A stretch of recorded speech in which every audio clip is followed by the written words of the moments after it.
Hello, everybody. Welcome to week 4. I am sure you're all going as crazy as I am, and hopefully we're starting to feel, despite the fact that we live in a moment of insanity, that we're beginning to experience a little bit of routine as a result. I've noticed that you all are definitely adhering more to the online environment, at least in in our class, and I really appreciate the engagement that you're committing to, and trying to make this work as best as possible. I've also been talking to a lot more of you as of late with private conferences and just kind of more personal communications.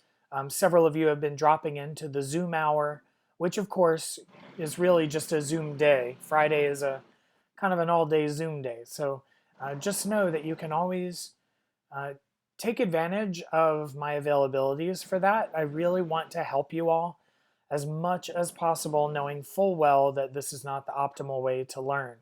But at least we do have the tools in place that we can begin to take advantage of so that we can still produce really strong work. For me, for example, this is the very first week that I've been able to start writing again. I have just not been able to, mainly because I was concerning myself with your the efficacy of online classes, but just also the fact that it's such an unusual time and just needing to acclimate to that. But I finally started writing, which is quite promising, and I've started promoting my book that came out last month, unfortunately. And I'm doing a whole bunch of online readings as a result. So it's Zoom oriented and not exactly my cup of tea, but I've been rocking my various party wigs and trying to entertain people vis-a-vis Zoom hangouts.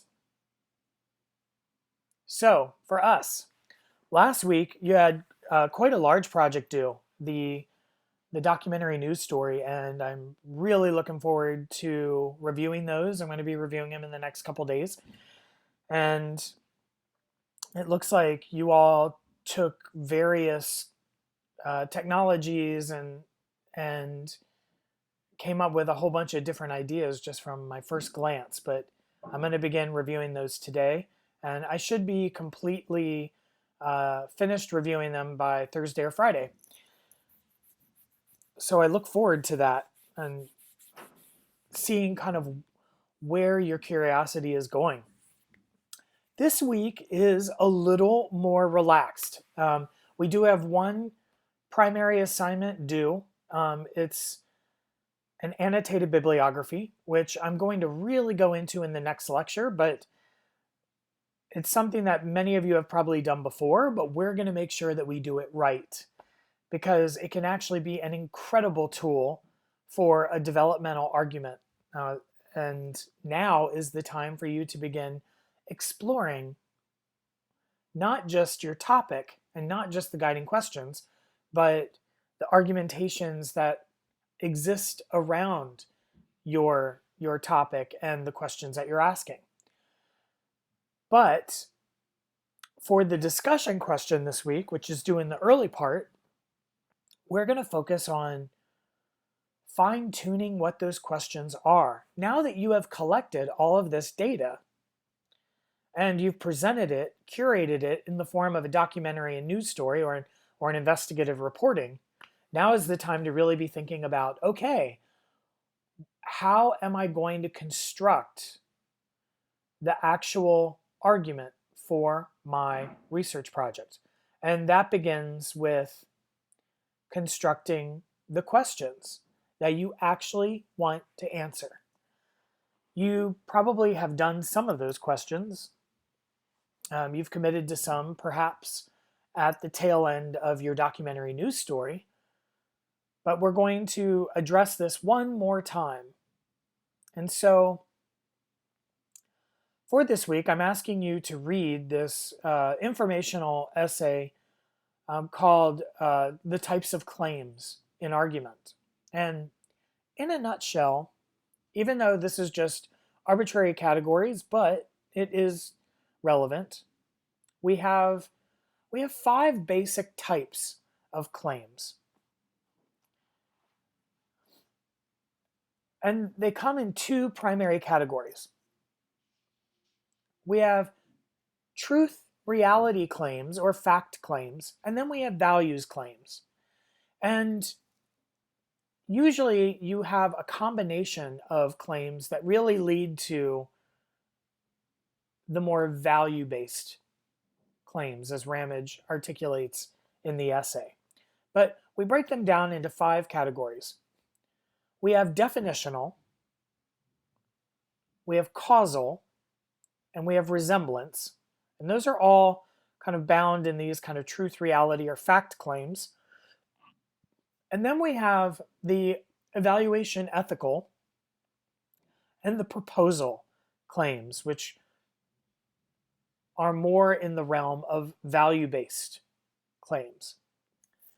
So let me go through each of them, kind of explain them, give an example so that this makes sense, because this is definitely related to your discussion question, which is purely generative for your sake.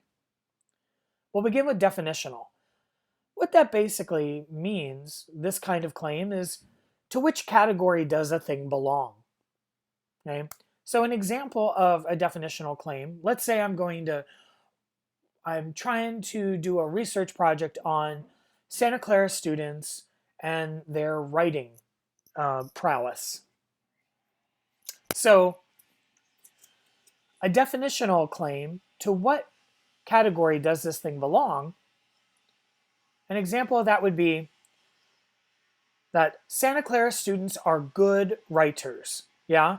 So the thing, Santa Clara students, belongs to the category of good writers. Yeah? And then, of course, you would prove that. Pretty basic. Okay? That's a definitional claim. A causal claim is very much what it kind of sounds like. What are the causes or consequences of a thing? So an example of a causal claim would be that Santa Clara students are good writers because of their high school education. Let's say a lot of you went to good schools. You're from neighborhoods that have well-funded high schools, or you went to a private school, or you went to a boarding school, or you went to some fancy schmancy place, yeah?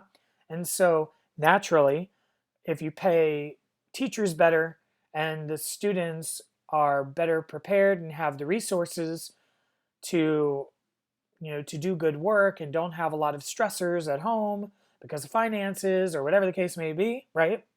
People tend to become better students, aka they tend to become better writers. So that would be a causal, right?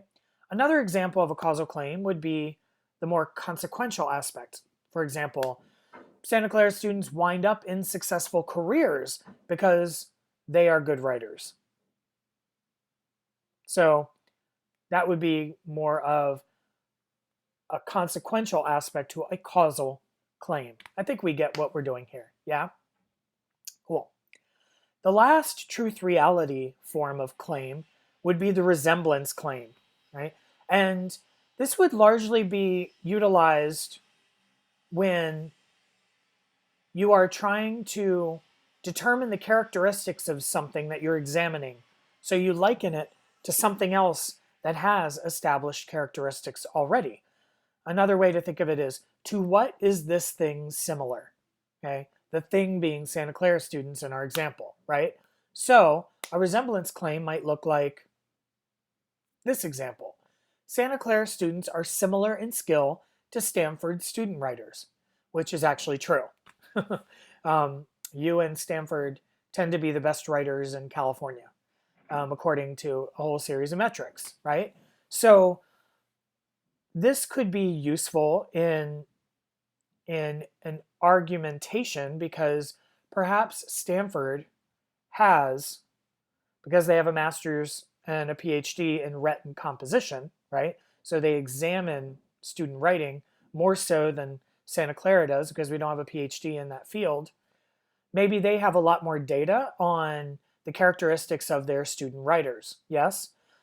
And we could use that data because we see that certain characteristics of what makes good writers established in Stanford also apply to what makes good writers in Santa Clara students. So while we don't have a lot of data per se, or as much data as Stanford does, we can use the correlation as a way to determine certain kind of truth or reality assertions for this hypothetical examination.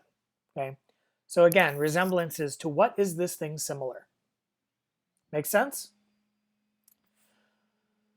So we get into the values-based claims, which are a lot more complex, right? They're not based on just evidential fact.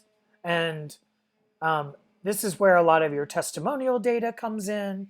This is where, corroboration of the qualitative, the quantitative, and the testimonial come in, right? Value-based claims tend to be more complex. It tends to be what we truly write about, but obviously we need a combination of the different kinds of claims to create a packaged argument, yeah?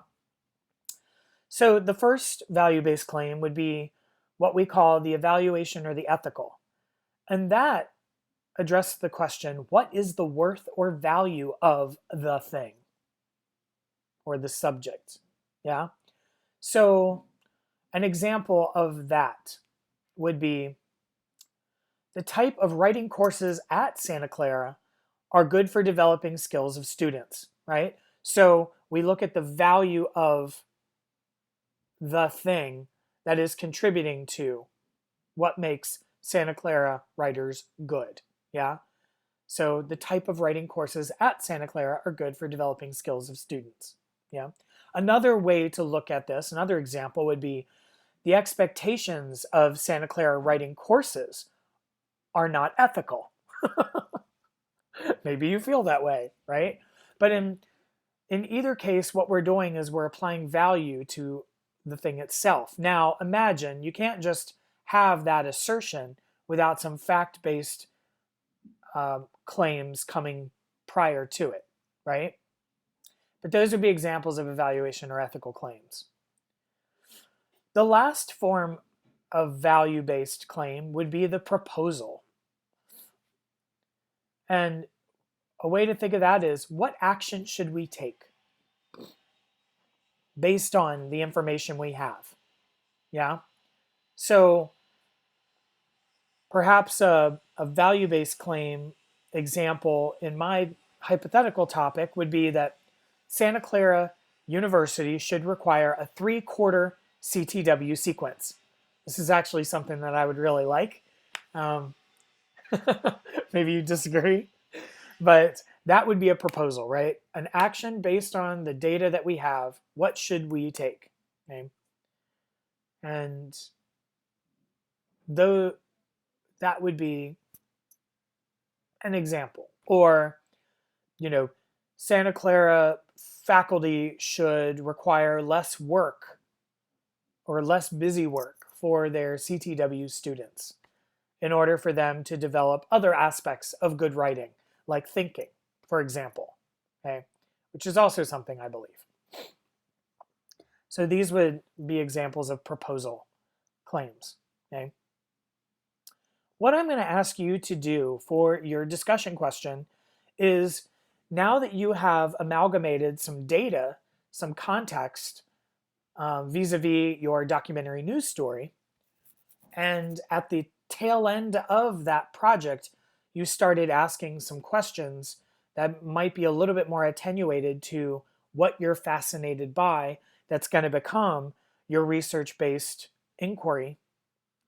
I want you to be thinking about your subject matter in terms of a series of claims. So the discussion question is asking you to now apply these types of claims to your subject matter that you might feel are relevant for your interest. And that way it allows you to begin sequencing a various various forms of questions that are relevant and perhaps thinking about it in a way that you haven't before. So, with whatever your subject matter is, your topic, you are to come up with a definitional claim, a causal claim, a resemblance claim, an evaluation ethical claim, and a proposal claim, but making it in the form of a question, since obviously you're still in that mode. Okay? The point of this is to just begin generating ways to think about how you can address your topic, and it might actually inspire you to go down a particular route. Now imagine that any kind of sophisticated research project is going to use a collection of these claims. It won't just be one. It'll probably be a combination of maybe utilizing all of them, utilizing most, utilizing maybe variations of two of them. Yeah. But what it's doing is just allowing you to construct a series of inquiries that might be a little bit more specific to what it is that you want to examine. Okay. You're going to be sharing those questions in the discussion prompt, which is due on the earlier side here. And then you're going to respond to your colleagues very specifically because they might be thinking about their topic in a particular way. And the more eyes we get on these questions, the more other considerations might be had. So you're going to be responding to your colleagues' questions with your own way of thinking about perhaps the topic, asking questions, coming up with ideas. This reminds me of, and we're creating a cloud of conversation around these questions so that you might ignite in your colleague another way of thinking about their topic that could excite them. So we're being very generative this week and really kind of doing the last touches on what our focus is, because the annotated bibliography that you're going to be doing this week very much is now researching complex argumentation around your topic. And you want to be able to evaluate and be in conversation with those argumentative modes.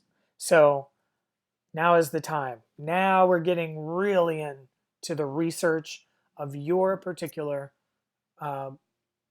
question. Cool? All right. So you're doing that discussion question. On Thursday's lecture, I'm going to talk about the annotated bibliography further, but you might want to look at the assignment prompt just so that you're perhaps are beginning to do that research. And I'll clarify what we're looking for with that annotated bibliography so that it is not busy work, that it actually is fully useful for you. And we'll go from there.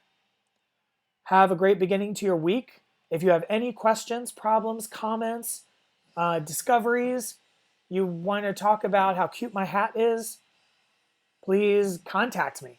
And I'll see you later.